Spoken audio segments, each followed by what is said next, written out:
Good morning. Walking through the neighborhood again.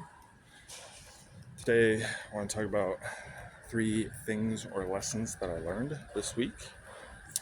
And the first one is, how do I say this?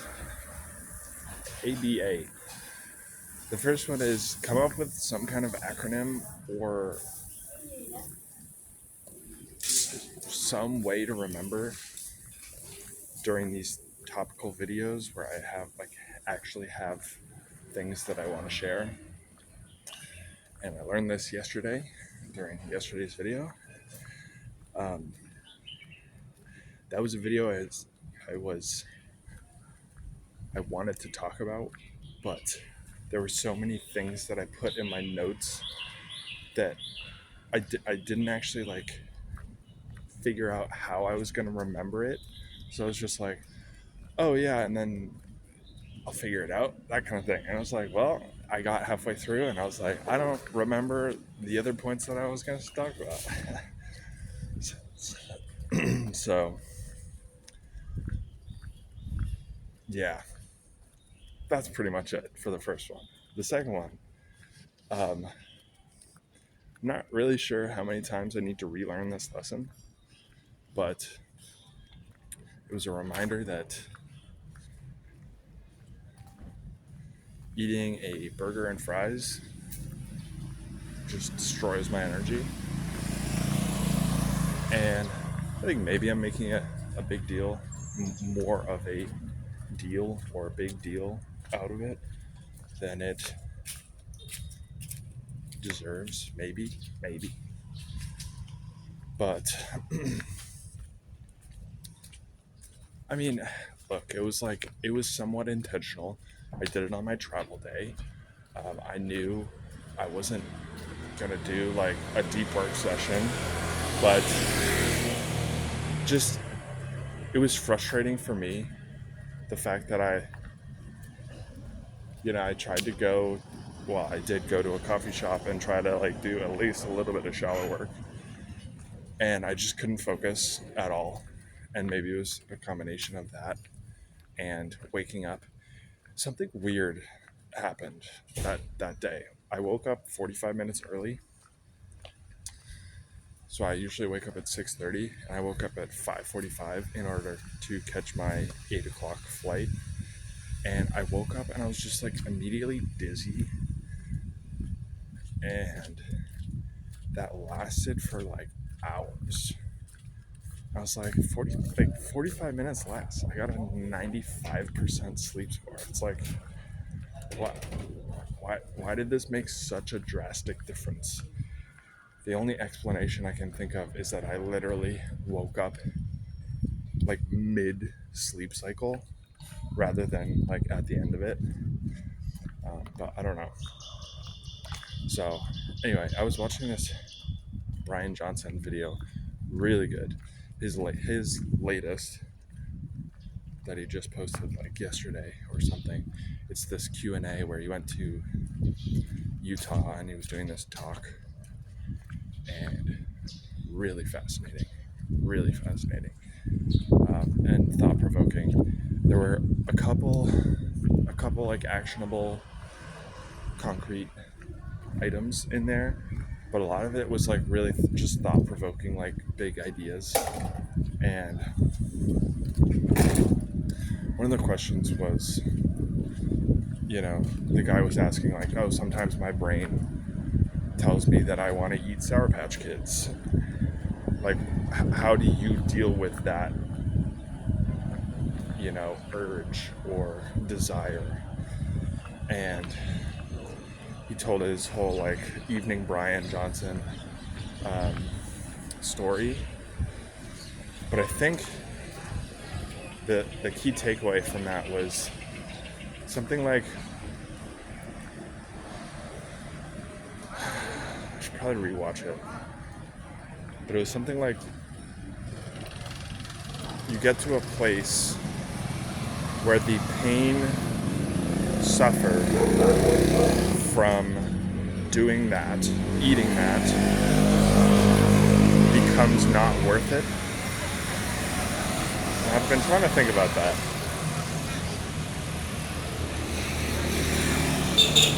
Because one of the things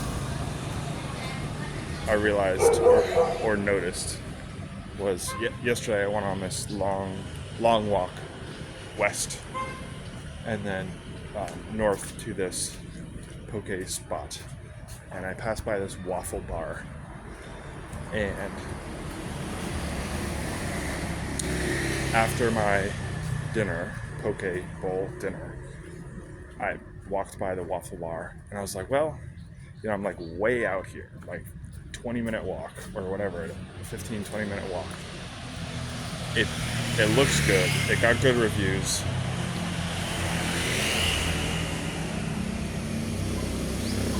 Why not? Why not just get like a waffle and some ice cream or whatever? And so I did. And luckily it wasn't like super overly sugary or sweet. It was actually really nice. But I was just kind of reflecting on that, like,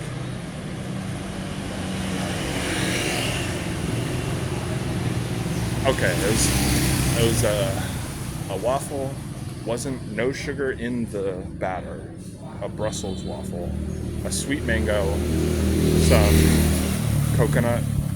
sweet coconut milk, and a scoop of coconut gelato. It's like, it's not that bad, But the thing that I've been pondering is like,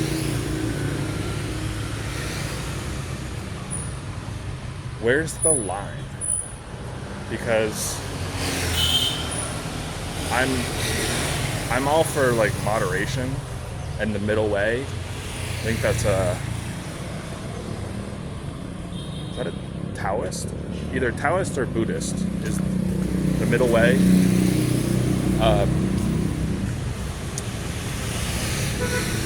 And I keep hearing all of these like extremes, like, oh, you have to do none of that, or like it's all this, and I'm like, some of the things I've been asking ChatGPT is like, if I eat a sugary like Thai iced tea, like, is that really going to be that detrimental to my health?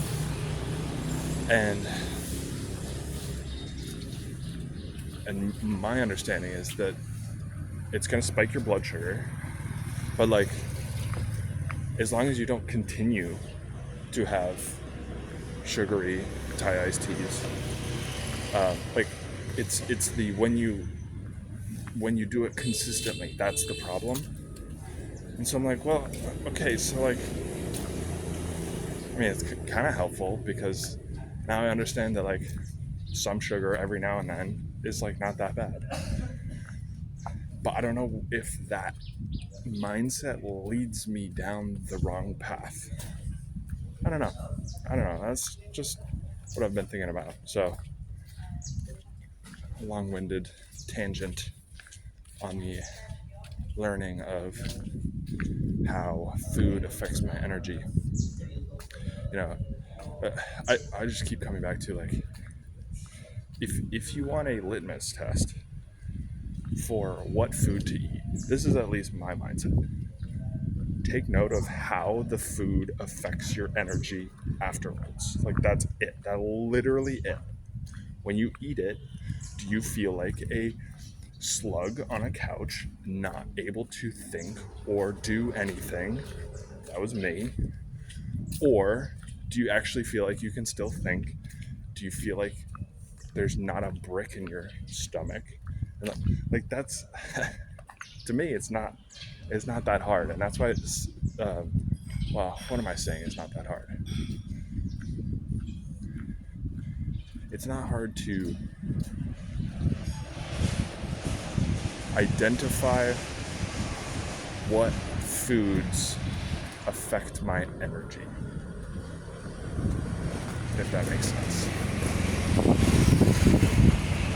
And that thought process has led me down a whole rabbit hole of trying vegan and then intermittent fasting and then like this hybrid approach and then like less processed foods and whatever.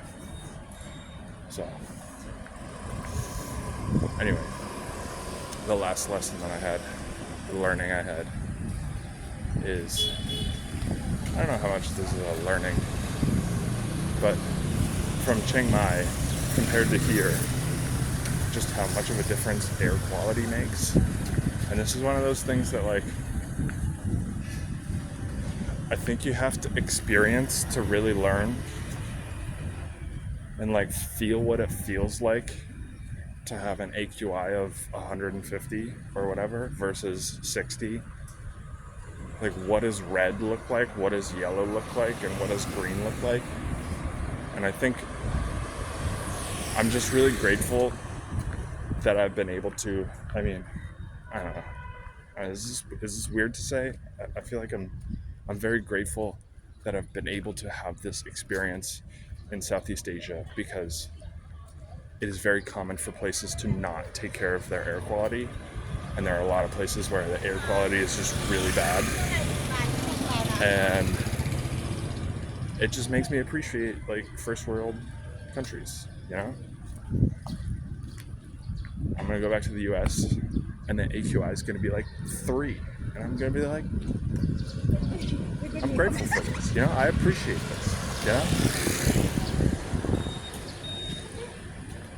I think it's hard, sometimes it's hard to appreciate without knowing what the alternative is. So, anyway, that's what I had for you today. The last thing, the past couple weeks, I've been struggling to come up with these 3 lessons I learned, and I'm starting to question if I should stop doing them, because I think they are taking more of a mental toll on my Sundays, trying to figure out, like, what the heck did I learn this week? And I think they came easier when I started them. So I don't know. I think there's a marginal benefit. I've been looking at past ones. Like, I think there is a marginal benefit in seeing the things that I was learning in the past. But I don't know, it might be more of a drain than it is giving me benefit. So one of these times I might just stop. But I think we're like 21 in, which is pretty good. So anyway, see you tomorrow.